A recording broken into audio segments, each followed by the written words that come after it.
nobody's losing their rights. They're sending it back to the states where it should be. Oh, really?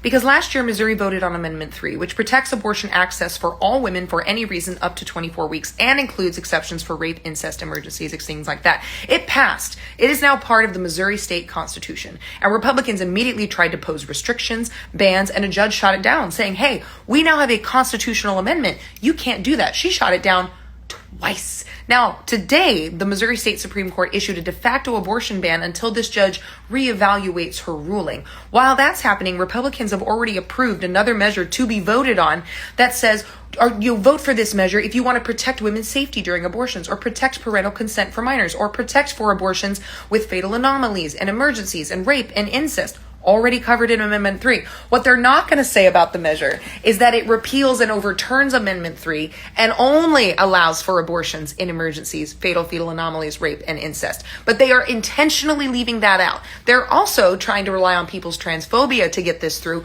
by attaching trans rights restrictions, which is that they would not allow for gender-affirming surgeries or hormone therapies for minors, which is already illegal in the state of Missouri. It's already illegal. It's a red herring.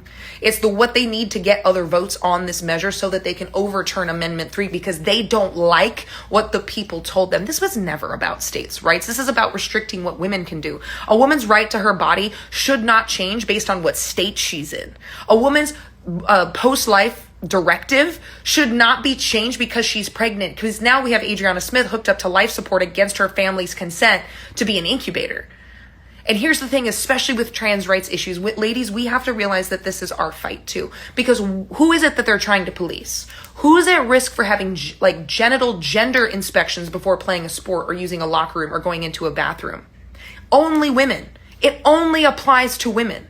Who decides what's feminine enough? I'm 5'10" and I have a sharp jawline. Does that mean I get inspected before I go to the bathroom?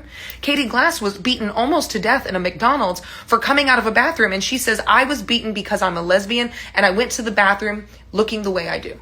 Who decides what's feminine enough? Some Christian sects think that women can only have long hair and wear dresses.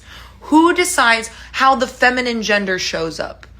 Because any woman who's really athletic or masculine or androgynous looking is going to be flagged for this. And this will disproportionately affect women of color. And they're using it as an issue. The 1% of the population is not the cause of our problems.